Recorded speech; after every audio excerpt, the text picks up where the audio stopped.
45 productores certificados por el ICA cuidan la tierra mientras producen. El futuro del campo es sostenible con Paisana.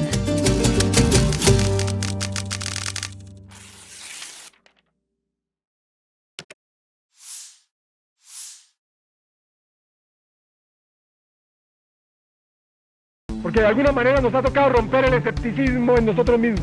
Por nuestra fidelidad desde cuando éramos jóvenes a la patria, al pueblo, a los trabajadores.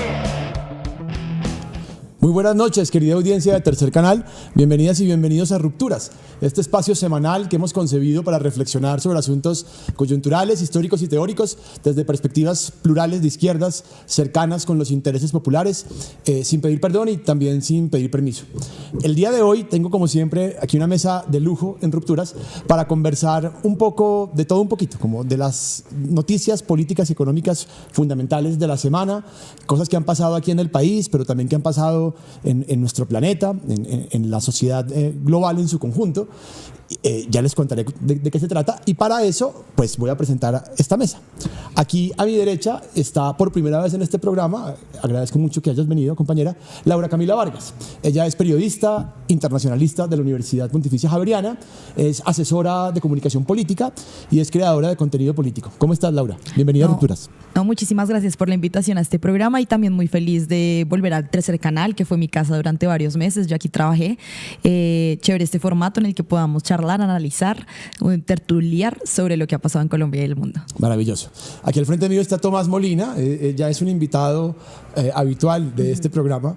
Tomás es profesor de filosofía, tiene un doctorado en filosofía, le interesan especialmente la teoría política, también el psicoanálisis, pero recientemente, ya veremos por qué a lo largo de este programa, y hace muchos años creo, también le interesan los asuntos de economía política, política industrial y banca central. Querido Tomás, ¿cómo estás? Muy bien, gracias. Pero yo simplemente soy un ciudadano. Vale, y aquí a mi izquierda está Shamil, es la segunda vez, Shamil Tahir. Él es politólogo de la Universidad Nacional, analista, interesado en políticas públicas, en justicia social, es un luchador popular. Me encanta tenerte de nuevo en el programa, muchas gracias por venir. Pues gracias por lo del luchador popular. Y nada, encantado otra vez de estar acá. Bueno, querido. Les propongo, como les decía, como una especie de tutti frutti, de todito, un popurrí, hablemos de todo un poco. Y quisiera empezar hablando de la coyuntura nacional y luego sí podemos pasar a asuntos globales que son de interés para nuestra audiencia. Y empecemos hablando de un tema que está candente en la opinión pública, que es la subida de las tasas de interés del Banco de la República. Fue una decisión que se tomó el 31 de marzo. El Banco de la República subió la tasa de interés en 100 puntos básicos, del 10,25 al 11,25. La tasa de interés es el precio del dinero. Es básicamente, si el Banco de la República pone una tasa, pues los bancos privados no pueden prestar a menos de esa tasa. Es como el punto de referencia que pone el precio del dinero para la economía, tanto para los consumidores como para los productores y empresarios, o para el Estado mismo, que requieren pedir crédito a nivel nacional para poder invertir o para poder consumir. Esto llevó a un debate muy, muy fuerte, porque la tasa de interés real, que quiere decir la distancia entre la tasa de interés que pone el Banco de la República con la inflación, es la más alta del siglo. Y eso básicamente del siglo XXI. Y eso básicamente implica que la inversión productiva es más cara. ¿Qué dice el Banco de la República? Que se trata de controlar la inflación, que las expectativas de inflación han aumentado y que antes de que aumente más la inflación en términos reales, pues el Banco de la República tiene que hacer una política monetaria contractiva que recorte la economía, porque el mecanismo de transmisión es ese. Subir la tasa de interés para que la inversión y el consumo decrezcan, para así lograr frenar la inflación. El gobierno, por su parte, tiene una tesis absolutamente distinta, que este aumento de la tasa de interés es contraproducente para el desarrollo productivo. No voy a adelantar aquí todo el debate, que es muy técnico. Aquí ninguno es economista, pero somos apasionados por los temas públicos. Entonces, para sacarle la piedra a un par de economistas ortodoxos, pues vamos a hablar de temas que desafortunadamente en la agenda pública se han visto como vedados para quienes no comparten esa ideología neoliberal. Y hay barra libre. ¿Quién quiere conversar al respecto y quién quiere empezar? Bueno, entonces yo empiezo. Adelante, Tomás. No, para empezar, a mí me encanta que este tema se esté poniendo en la agenda pública. La mayoría de colombianos hasta hace muy poco no sabían quién era el presidente del Banco Central aquí.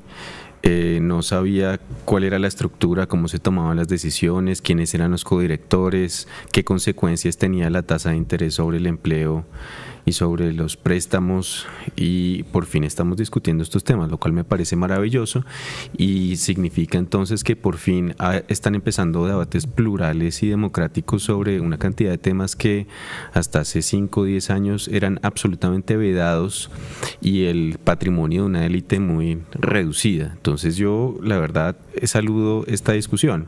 Ahora, evidentemente surge por una crisis que hay al interior del mismo Banco de la República, porque el ministro de Hacienda, Germán Ávila, decide retirarse y no aceptar la decisión que el banco está tomando de subir las tasas de interés. A mí no me gustaría tanto opinar sobre si la matemática está de parte del gobierno o de parte de el banco, pero sí querría decir que hay otros temas concernientes al Banco Central que no hemos tocado y que es importante que toquemos en esta discusión, porque se refieren a asuntos básicos de la comunidad política, como por ejemplo el tema de la distribución del ingreso. Las decisiones del Banco Central en política monetaria para atacar la inflación tienen consecuencias en el ingreso y en el empleo de los colombianos. Y algunos en el Banco de la República pretenden que eso no es así. Bueno, tal vez sí aceptan el asunto del empleo, pero no tanto el de la distribución del ingreso. ¿Y cómo es posible? Dice, por ejemplo, el codirector César Giraldo, que en uno de los países más desiguales del mundo no estemos considerando los efectos en la distribución del ingreso de las políticas del Banco de la República. Eso es absolutamente absurdo y la opinión pública, la esfera pública de Colombia tiene que empezar a hablar de esos temas. Yo no quiero decir que los colombianos tengamos que elegir democráticamente a los codirectores, pero creo que las discusiones que hay en la esfera pública sobre estos temas sí tienen que influir en las discusiones que hay dentro de la Junta del Banco de la República. Mejor dicho, no puede ser que estos señores se reúnan a puerta cerrada y luego publiquen unas minutas y se acabó, porque nosotros vivimos en una democracia, de tal manera que la deliberación pública sobre estos temas tiene que ser considerada por los tomadores de decisión. No es que ellos tomen decisiones autónomas en el sentido de que no tienen en cuenta el resto de los colombianos. Ellos las pueden tomar en un sentido puramente formal, ¿no? Que no le tienen que pedir permiso al gobierno para tomar decisiones, pero sí tienen que entender que vive en una democracia y que por lo tanto la deliberación es fundamental para la buena toma de decisiones. Yo considero, sin ser experta en el tema, que igual el presidente Gustavo Petro le había solicitado en varias ocasiones al Banco de la República que bajara las tasas de interés, porque veíamos que los indicadores económicos, por ejemplo, de inflación, que se mantenía en un solo dígito, el desempleo también ha bajado, de hecho está en mínimos históricos. Claro, se atribuye un poco a la cantidad de empleo público. Al principio de año, por ejemplo, fueron muchos nuevos empleos públicos, creo que, no quiero decir más la cifra, pero más de 500,000, si no estoy segura, si no me equivoco. Entonces, realmente creo que se está desconociendo como esa petición que se hizo por mucho tiempo de reducir las tasas de interés, y aunque respeto la independencia del Banco de la República, pues en lo que he visto, creo que también es una decisión politizada, porque llega justo previo a una campaña, pues en medio de una campaña presidencial, a pocos meses de las elecciones presidenciales, en el que el gobierno, mientras ha hecho algunas medidas para mejorar la capacidad adquisitiva de los colombianos, como por ejemplo el aumento del salario mínimo, pues esto contrarresta porque claramente también afecta el bolsillo de los colombianos. Entonces, estoy de acuerdo contigo en que este tipo de decisiones se tienen que ampliar porque afecta realmente al colombiano de a pie. Y que en efecto, pues por más de que tengan ciertos criterios técnicos para tomar la decisión, preocupaciones a largo plazo, creo que sí se toma en un momento en el que afecta la imagen del gobierno de cara a las presidenciales, y pues igual no podemos desconocer que hay cosas en materia, por ejemplo, macroeconómica, que están sucediendo. Solo hoy creo que le bajaron la calificación a Colombia -BB en Standard & Poor's por el déficit fiscal, que creo que independientemente de lo que pase, el próximo gobierno que llegue tiene que revisar el tema del déficit fiscal, porque el país está tremendamente endeudado. Entonces hay que verlo desde varios matices, pero siempre teniendo en cuenta que cualquier órgano, por más independiente que lo veamos, también tiene intereses políticos detrás, y desde ahí también se toman las decisiones. No solamente creo que desde los criterios técnicos, sino desde esa politización y intereses que hay detrás. Pero también, y seguramente Yamil iba a intervenir, pero me le adelanto un poquitico, no solamente criterios políticos, también son criterios éticos y filosóficos. ¿Qué quiero decir con esto? Los tomadores de decisión en el Banco de la República, es decir, los codirectores, pues se basan en unos criterios de unos modelos económicos para llegar a sus conclusiones, pero esas conclusiones implican elegir entre una cosa u otra, es decir, implican disyuntivas. ¿Queremos más empleo o queremos bajar la inflación?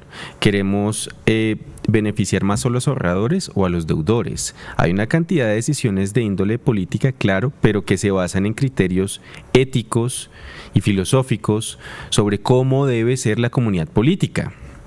Entonces yo por eso también propongo, ¿por qué no introducimos la filosofía en el Banco de la República? No es chiste, eso lo hacen los noruegos. El que dirigía hasta hace unos pocos años el Fondo de Inversión de Pensiones Noruega, que está adscrito al Banco Central noruego, era un filósofo, y lo hacía justamente porque el tipo se especializó en derechos humanos y ética, y entonces tenía unos criterios muy sólidos para decidir dónde el Fondo Soberano de Pensiones de Noruega debía invertir o no, porque ellos lo hacen. Ellos, por ejemplo, no invierten en fabricantes de armas. Ellos no invierten en compañías que están envueltas en escándalos de derechos humanos y así. De tal manera que cuando los tomadores de decisión, los codirectores del Banco de la República toman esas decisiones, tal vez un filósofo podría plantearles preguntas que ellos no se han planteado porque están demasiado metidos en su mundo económico, y cuando uno está muy metido en algo no puede ver lo que está afuera. Y hay una serie de preguntas políticas, económicas, filosóficas, etcétera, que de pronto no se están planteando.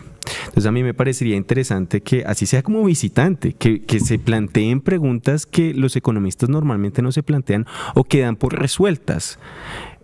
Y para los filósofos no hay preguntas resueltas. Nosotros pues lo cuestionamos todo, y justamente pues ¿quién mejor para plantear preguntas que una persona que no se contenta con ninguna respuesta, que problematiza toda solución? En estos días he visto como mucho odio hacia César Giraldo y un montón de tecnócratas al servicio del capital. Y Cuenta quién es César Giraldo es uno de los codirectores de la Junta Directiva del Banco de la República, que fue precisamente nombrado por el presidente Petro, y pues que tiene un recorrido académico larguísimo, pues desde puntos de vista económicos diferentes a los que han dominado la Junta prácticamente desde que en el 91 se convirtió en una institución autónoma de los otros poderes públicos. Y César Giraldo dijo en estos días en un foro, palabras más, palabras menos, que los tecnócratas de este calibre tienen el problema de que le echan la culpa a la realidad cuando sus modelos no responden a la realidad. Más o menos así era la idea, no me acuerdo de las palabras exactas. Y me da risa porque al final, pues cuando hablamos de discusiones políticas, hablamos de discusiones de poder y de qué se hace con el poder, ¿sí? La Junta Directiva del Banco de la República no hacía parte de la conversación pública. ¿Por qué? Pues porque la sociedad en su mayoría pues veía esa discusión como una discusión muy alejada de sus problemas particulares. Pero hay gente de diferentes sectores pues que ha estudiado la vuelta, que se ha dado cuenta que pues hay otras perspectivas, y en instituciones que en teoría son democráticas pues debería haber por lo menos diversidad de perspectivas para llegar a pues conclusiones que se acerquen a sus obligaciones constitucionales. Los tecnócratas de este calibre insisten en que el Banco de la República solo se tiene que preocupar por la inflación, pero la Constitución es clara en que eso tiene que estar articulado con las otras políticas económicas, o sea, tiene que estar en armonía con la política industrial, con la política comercial, y el problema para ellos en estos momentos y para el establecimiento como tecnocrático del que estamos hablando es que este gobierno está usando las herramientas que tiene para transformar el modelo económico y pues está encaminando el modelo económico hacia un lado muy distinto al que les ha funcionado a ellos durante muchísimo tiempo. Yo quiero aprovechar para darle un saludo al presidente del Sindicato de Trabajadores del Banco de la República del Sector Financiero. Él se llama William Kimball. De Anebre. Él hacía parte de Anebre hace unos años. Asociación Nacional de Empleados del Banco de la República.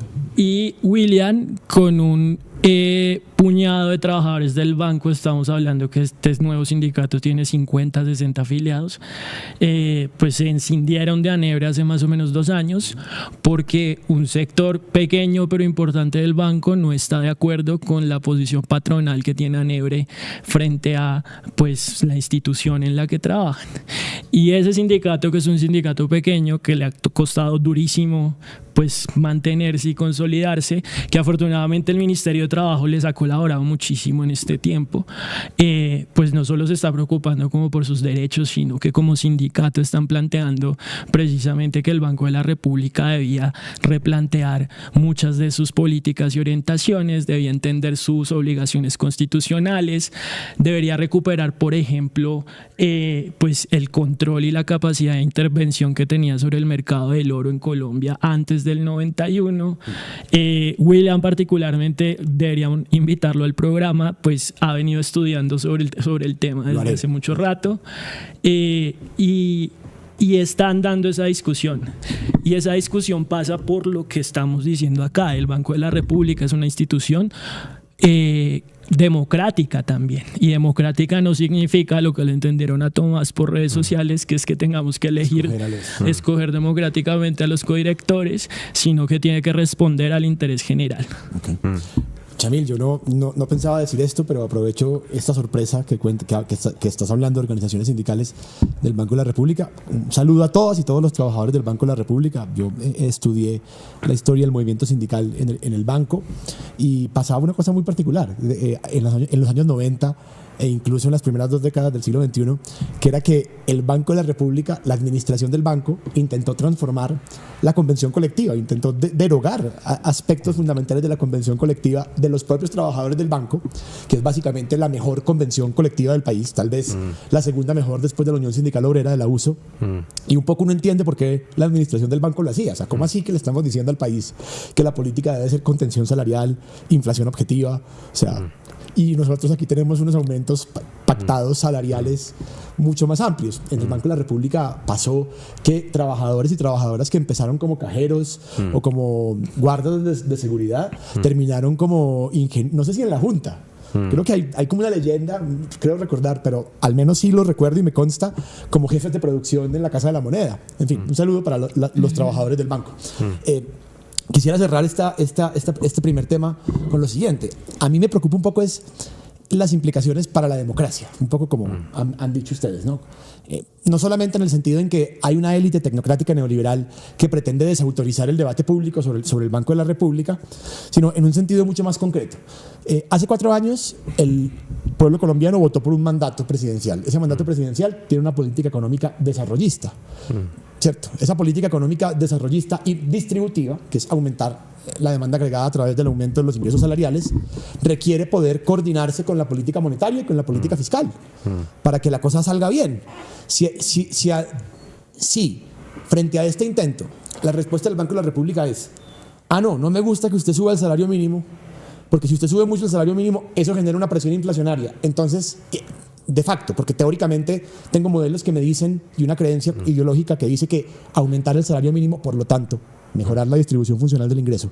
Si eso, de facto, ya se asume que genera una presión inflacionaria, y lo que hacen es subir las tasas, que es un poco lo que han dicho, porque no solamente han dicho que el problema es el déficit fiscal, también es que el problema es el aumento salarial. Entonces, no hay democracia. Entonces, ¿para qué hacemos elecciones? Pero es que ese es el punto, Santiago. O sea, uno de los principales pilares de la ideología neoliberal es el de excluir las decisiones económicas de la democracia, porque los neoliberales desde los años 30 creen a pies juntillas que la democracia va a destruir el capitalismo. O sea, lo que ellos escribían es: mire, si usted deja a toda esta gente votar votar por asuntos económicos, nos van a expropiar a todos los millonarios, porque obviamente la gente va a usar su poder para mejorar sus condiciones económicas. Ellos van a aumentar el salario mínimo de manera que nosotros no vamos a tener ganancias. Entonces, ¿qué tenemos que hacer?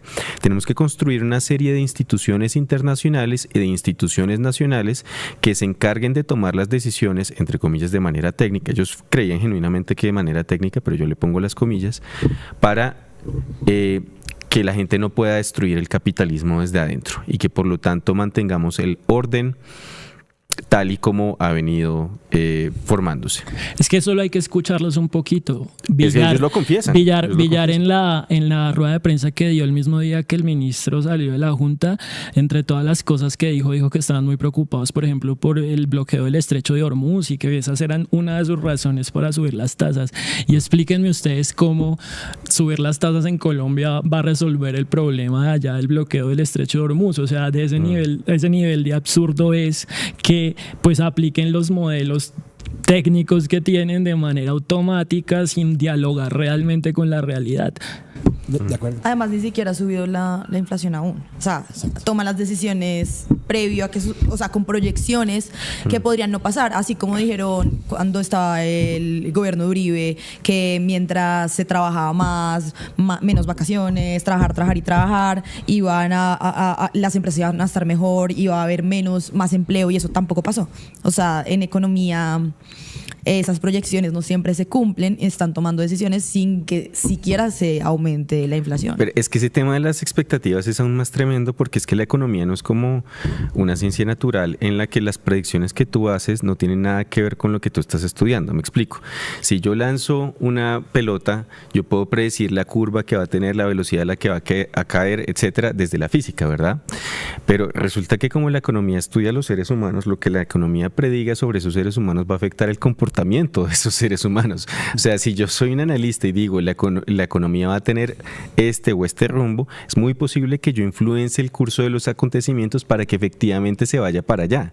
O sea, si yo llego con el discurso de va a subir la inflación, no necesariamente va a subir porque yo lo diga, pero si lo dicen suficientes personas, es posible que la gente adopte esas expectativas del aumento de la inflación y la inflación efectivamente vaya a subir. O sea, que no son solo las políticas del gobierno, es también lo que los analistas dicen, lo que afecta el comportamiento de la economía. De acuerdo. No, simplemente un asunto a propósito de lo que decías, Laura, y de lo que decías, Tomás.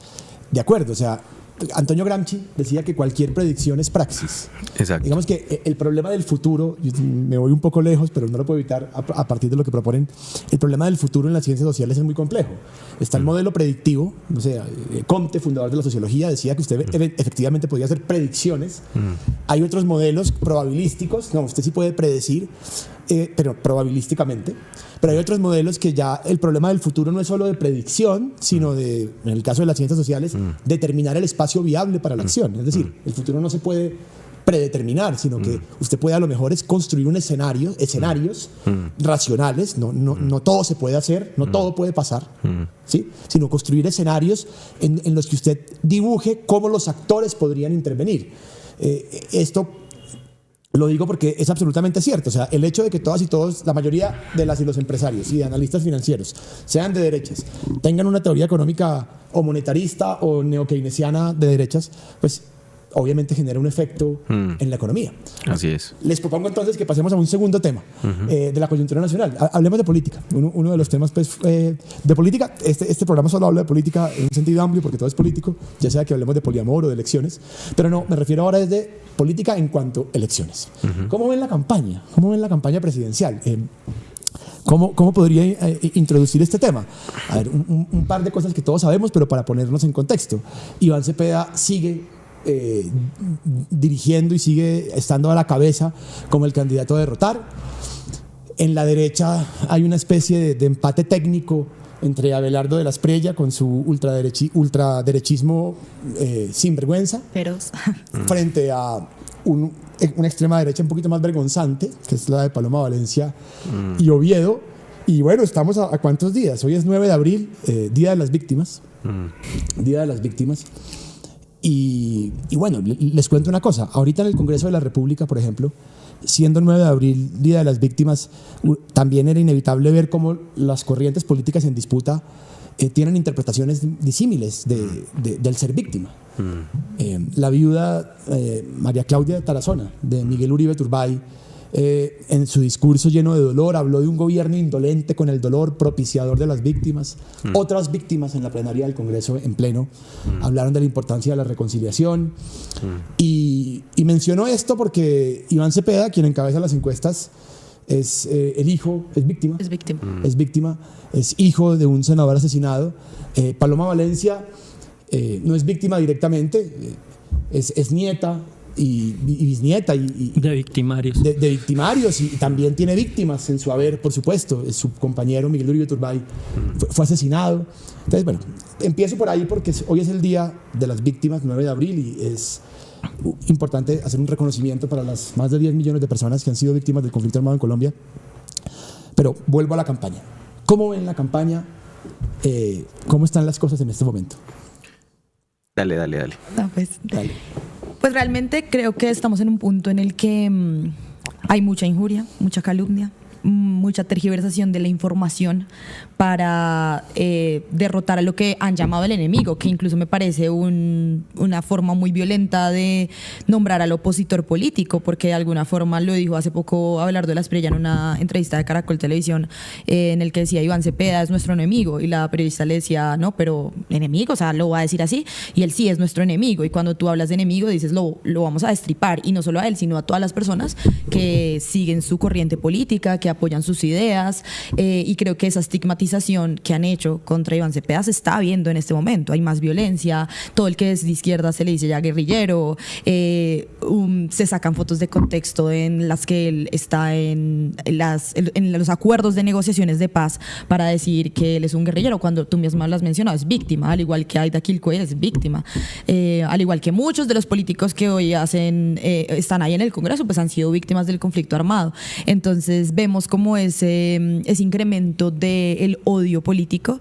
Lo veíamos ahorita en los debates también que se dan en el Congreso entre Paloma Valencia y Iván Cepeda, que ella empieza a decir que ustedes se han juntado con los peores criminales para hacer campaña y ganar elecciones, pero yo me pregunto, pues ella no sabe cuál es su partido, cuáles son las personas con las que también ella se está rodeando. Solamente Alirio Barrera, el senador que es también su jefe de debate hace poco, ya está en una investigación por haberse apropiado de más de 400 hectáreas de tierras baldías que eran para los campesinos. Ciro Ramírez, 23 años de prisión por corrupto, y hace poquito lo veíamos abrazada con él. O el propio, su jefe político, al que ella dice, Uribe es mi papá, pues investigado por vínculos con paramilitares, bueno, sí, por vínculos con paramilitares, pero su hermano Santiago Uribe, condenado a 28 años de prisión por participar en los 12 apóstoles, por homicidio agravado, por crímenes de lesa humanidad,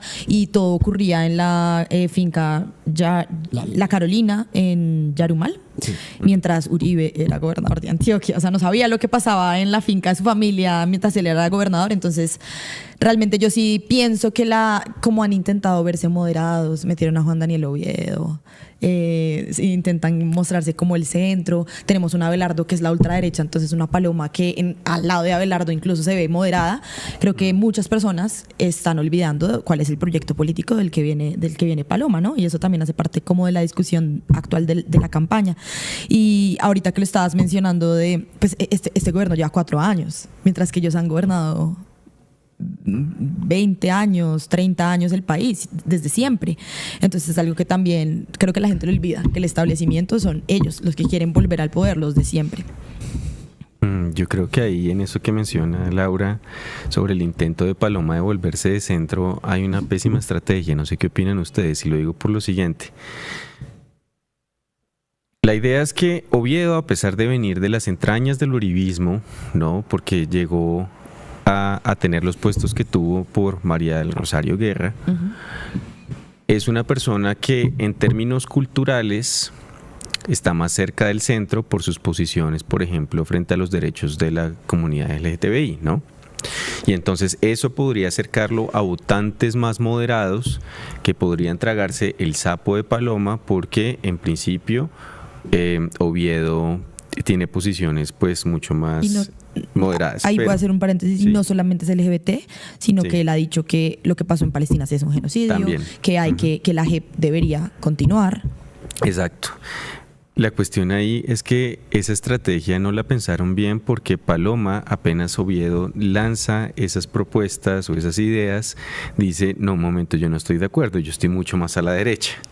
De tal manera que el votante queda absolutamente confundido porque dice, bueno, pero Oviedo va para acá y Paloma va para allá. O sea que cuando yo voto por Paloma, realmente estoy votando por la Paloma que se va para allá porque ya finalmente es la que va a ser la presidenta, Claro. no Oviedo, que tiene un rol que es mucho más puramente formal.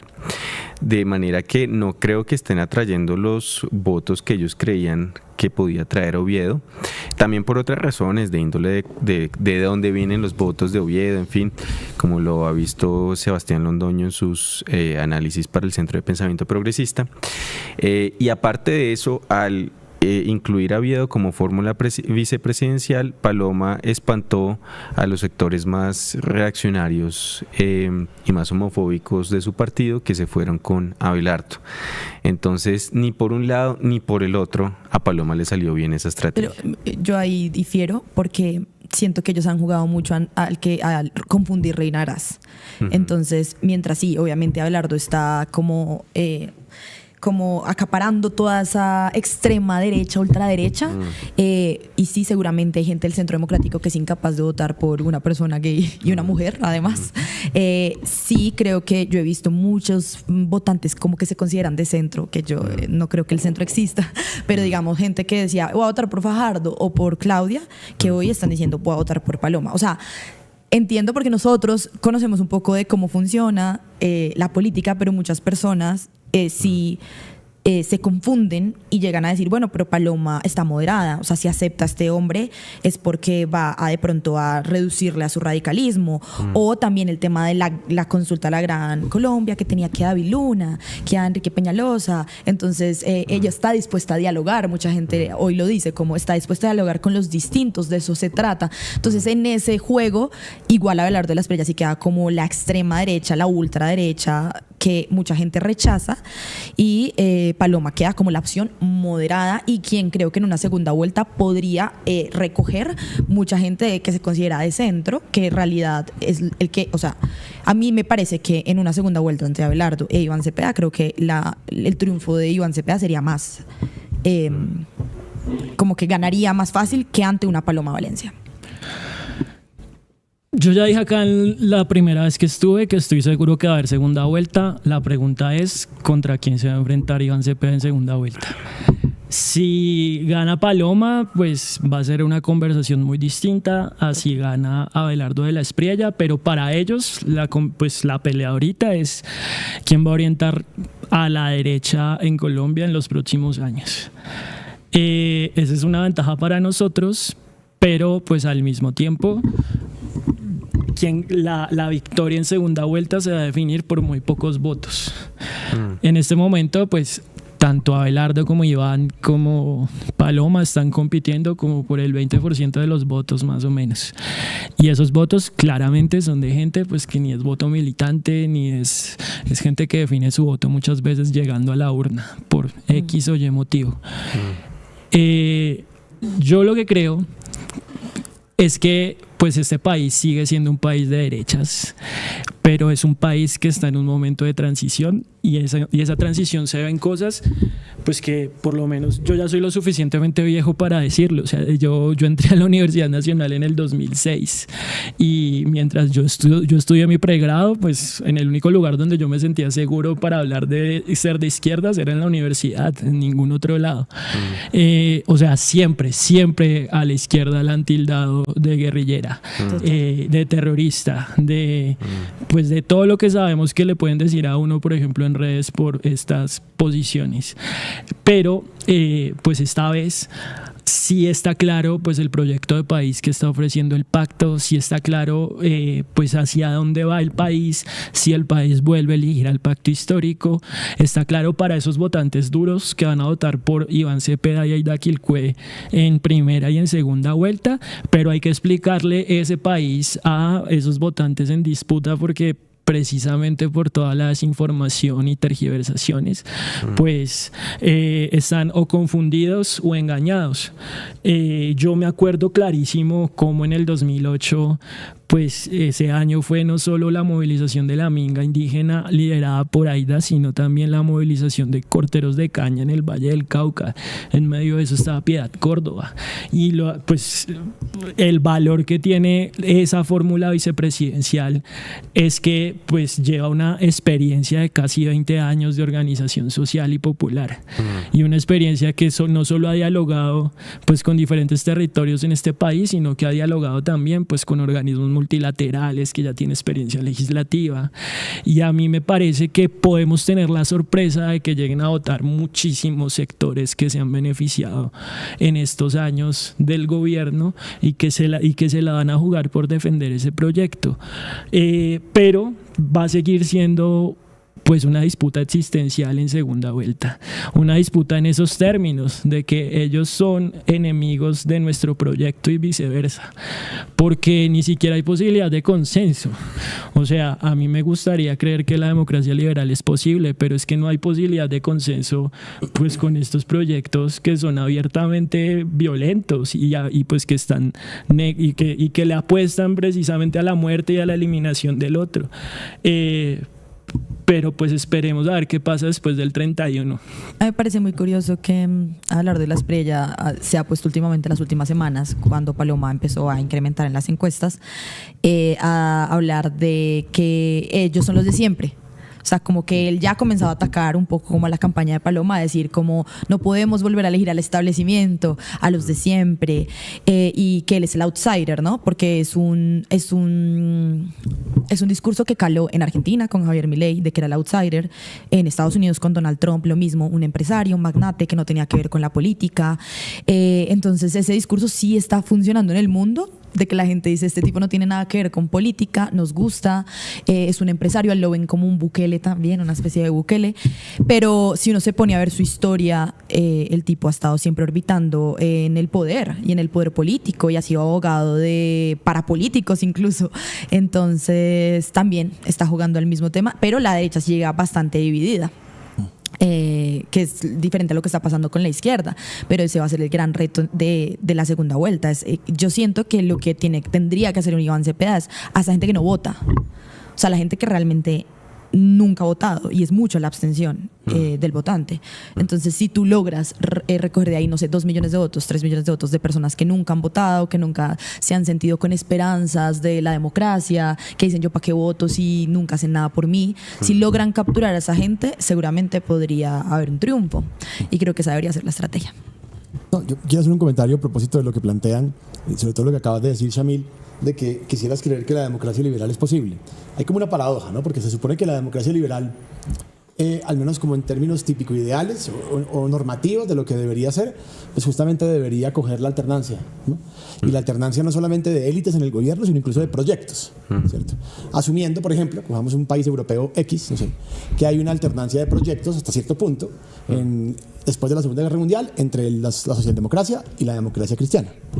Claro, hay como unos consensos, pero hay como una alternancia de proyectos. O sea, no es lo mismo en su época votar al CDU que al Partido Socialdemócrata Alemán. ¿A qué voy con esto? En América Latina pasa algo muy distinto, que es que cuando en realidad la democracia liberal se parece a algo en donde hay disputas de proyectos de fondo, ¿sí?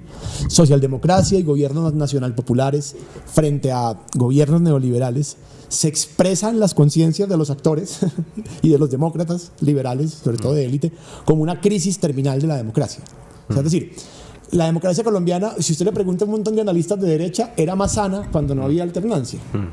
Y ahí la izquierda diría que, por ejemplo, Antonio García Nosa, en Dialéctica de la Democracia, habría dicho pues inventándome lo que él hubiera dicho, que a la élite y a la oligarquía de este país le parecía más sana la democracia cuando la democracia era una democracia señorial o oligárquica, donde los partidos tradicionales expresaban los mismos intereses de clase, o casi los mismos, con diferencias con la religión o quien tiene a cargo la educación pública.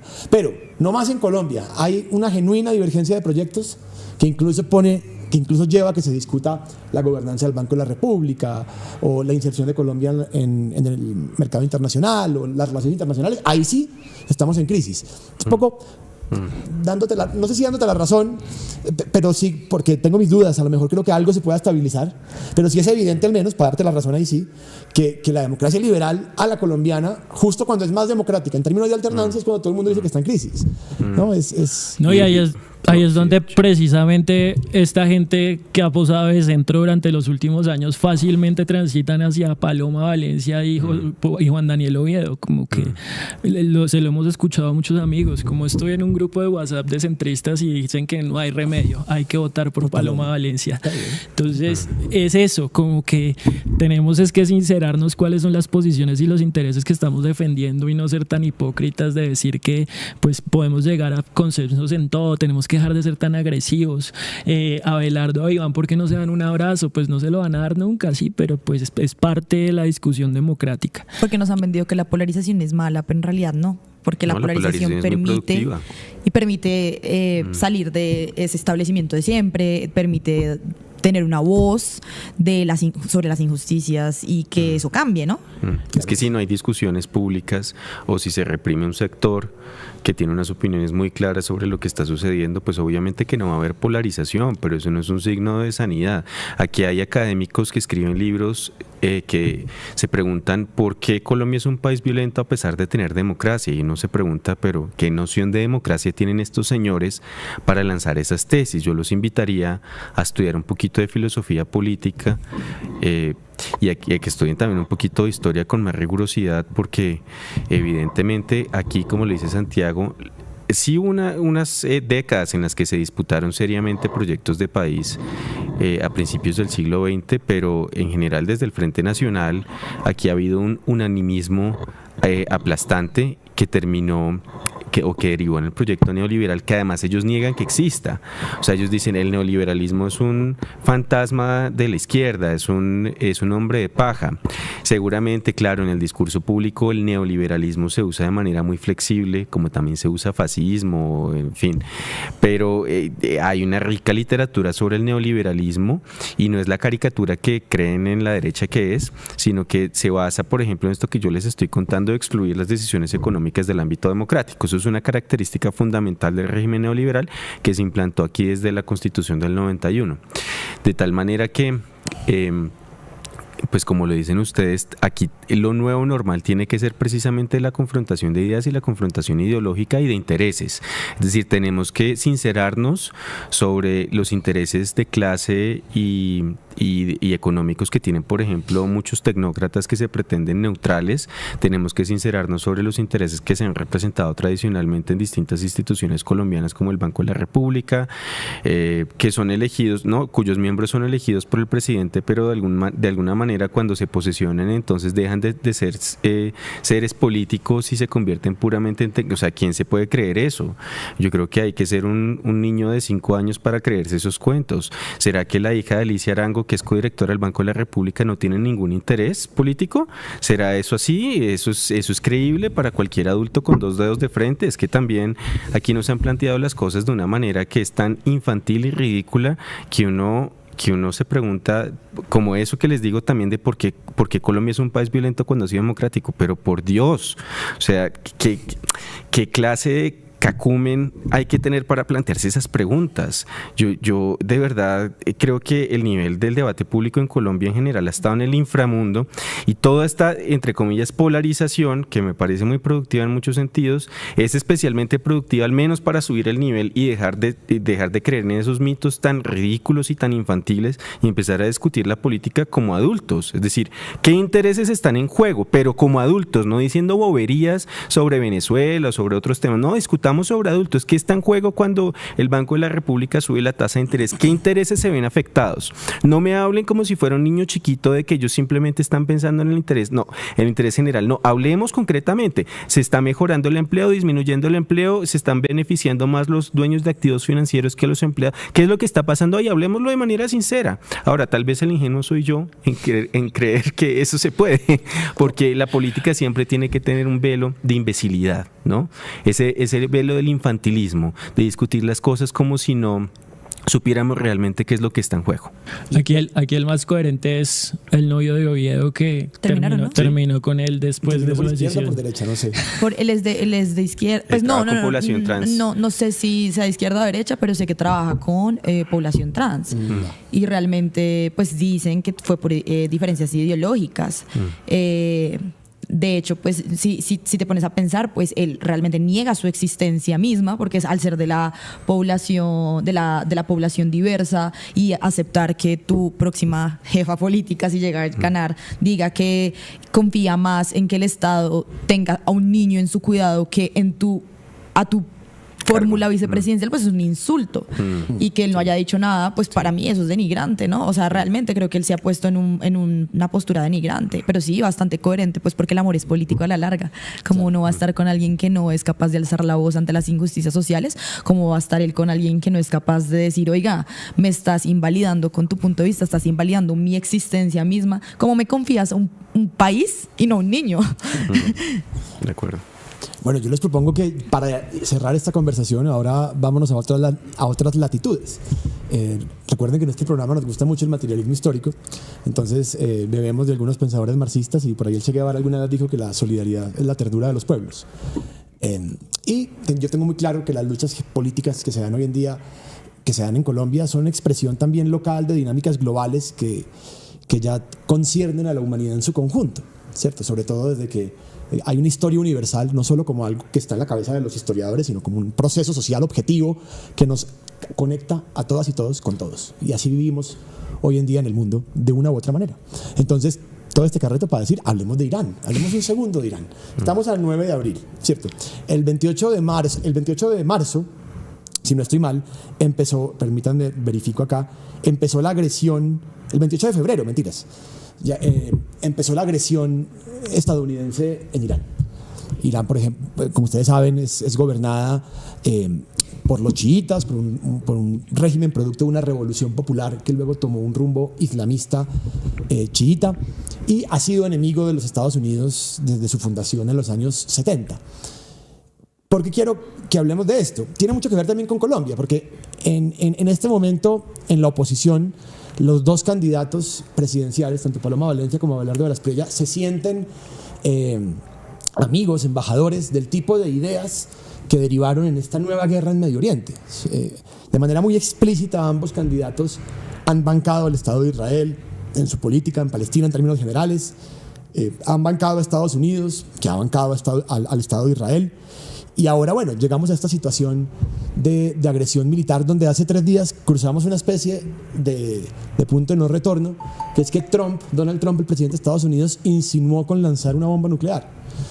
Lo insinuó, dijo que hoy, qué pesar, muy triste. Se acabó una civilización. Lo dijo el domingo de Pascua, además.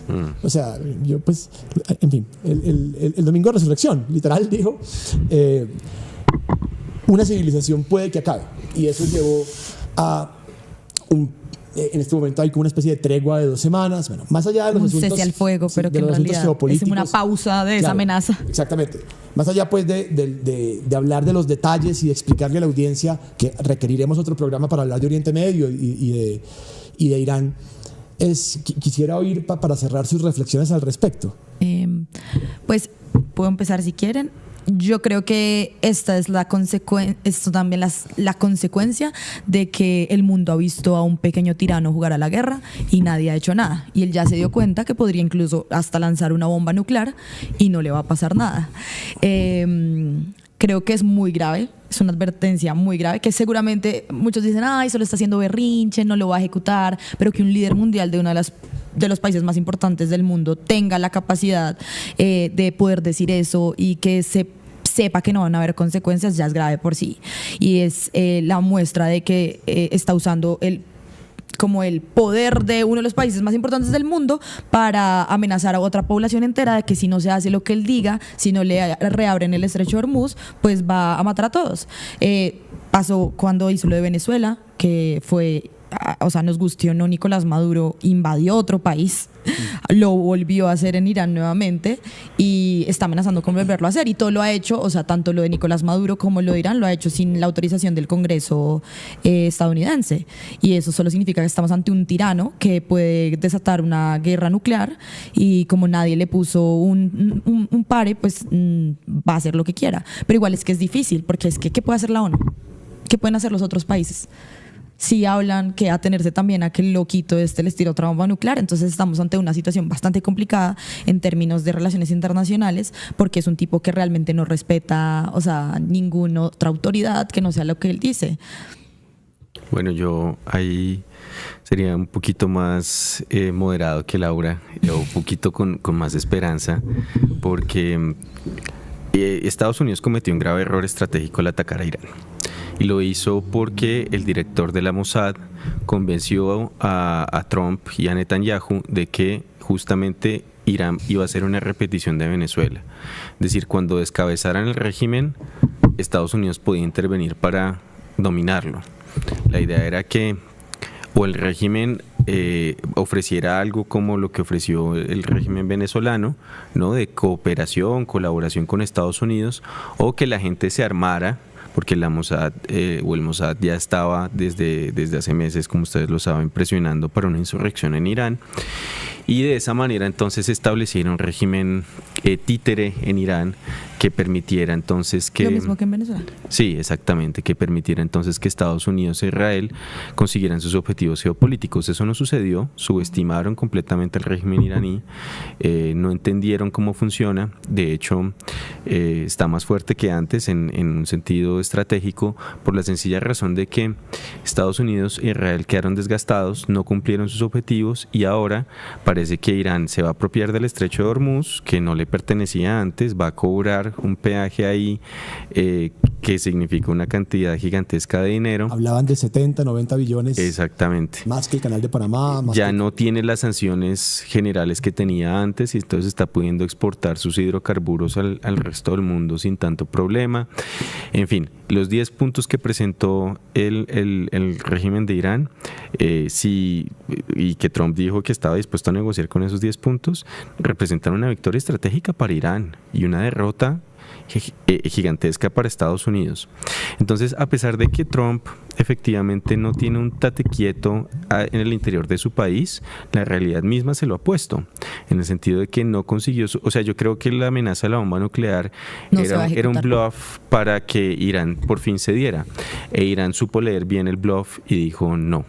Pero tú sientes que él es incapaz de lanzar una bomba nuclear. No, él es perfectamente capaz porque es un loco narcisista, pero creo que en estos momentos él estaba blofeando porque está desesperado, en la medida en la que los precios del petróleo y de otros bienes que pasan por el estrecho de Hormuz están disparados y él necesitaba una solución rápida.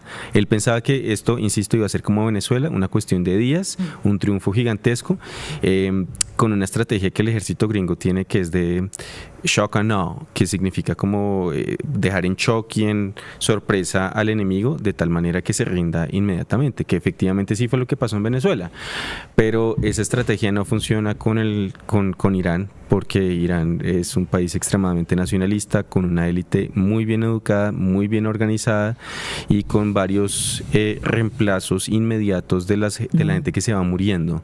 Entonces ustedes tumban al mandamás e inmediatamente asume y también es descentralizado, entonces los oficiales de menor rango pueden actuar de manera autónoma frente a un ataque de Estados Unidos. Y otra cosa es que pues parte de la población venezolana estaba disgustada con el gobierno de Nicolás Maduro. Eso Estados Unidos lo leyó, pero pensó que lo mismo iba a pasar con la población iraní, que sí hay parte de la población iraní protestándose en contra del régimen, pero el odio a Estados Unidos también le pesa mucho a la población iraní, que ya el punto es como, está bien, no queremos a esta gente, pero tampoco queremos a los estadounidenses, y creo que ellos sí no supieron leer esta parte.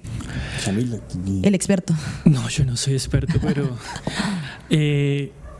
primero, yo creo que uno no puede leer Venezuela, Groenlandia, Irán igual de manera desarticulada, como si fueran casos aislados, sino que hacen parte como de un mismo proceso. Claro. Yo estuve conversando con Camila Lozano de RT en enero, después de que pasó lo de Venezuela, y entre las cosas que me preguntaba, yo sí le dije, de lo único que podemos estar seguros es que los próximos años vamos a tener un mundo más inseguro del que teníamos hace unos años atrás.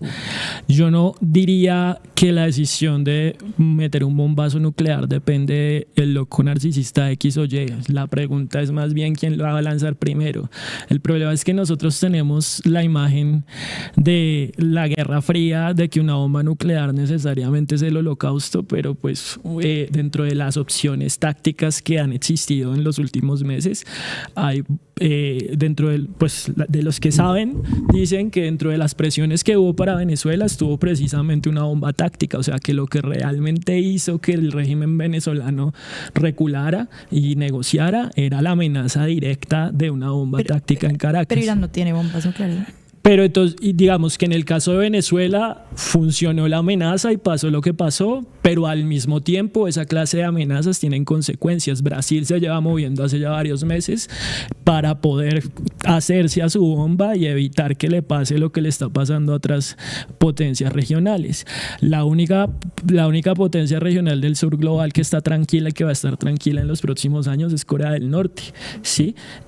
Pero lo que está pasando con Irán en estos momentos es que se pasó de la hipótesis de que eran capaces de controlar el estrecho de Hormuz al hecho material de que lo son. Eso que implica que pues Estados Unidos perdió esa guerra. Sí, está perdiendo y perdió.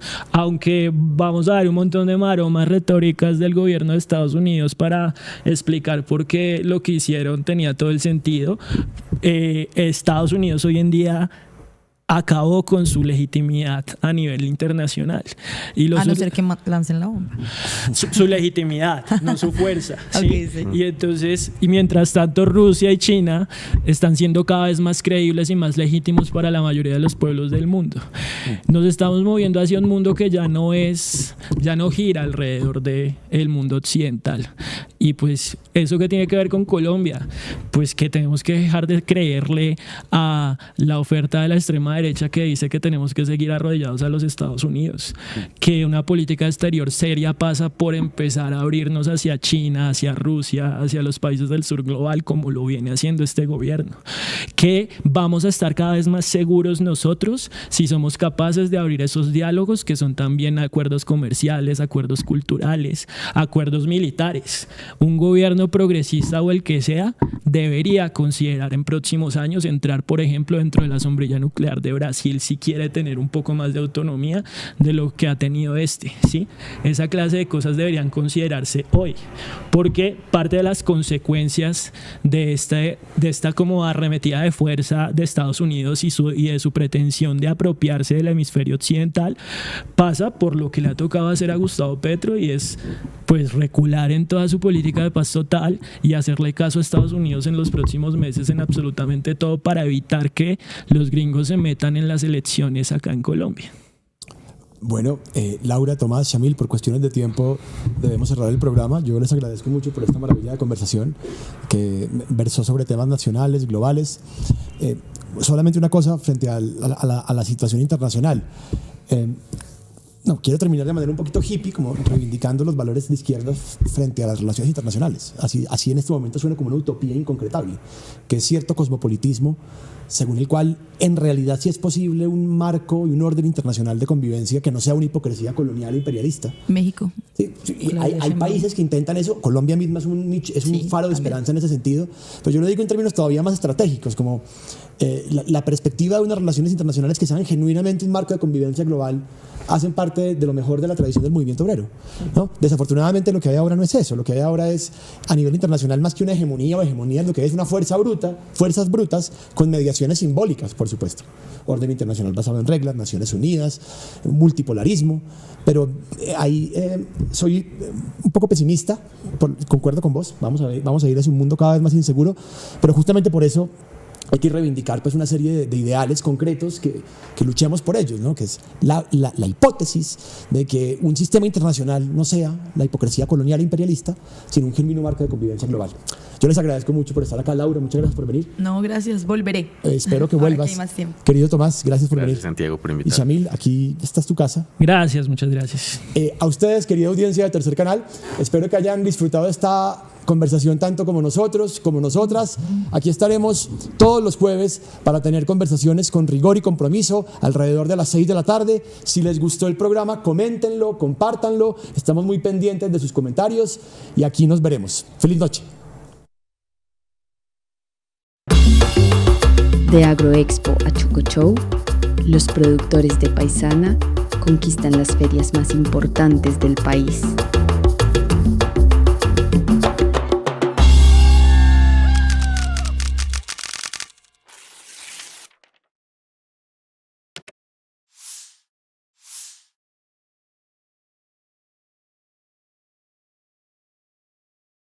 Porque de alguna manera nos ha tocado romper el escepticismo en nosotros mismos.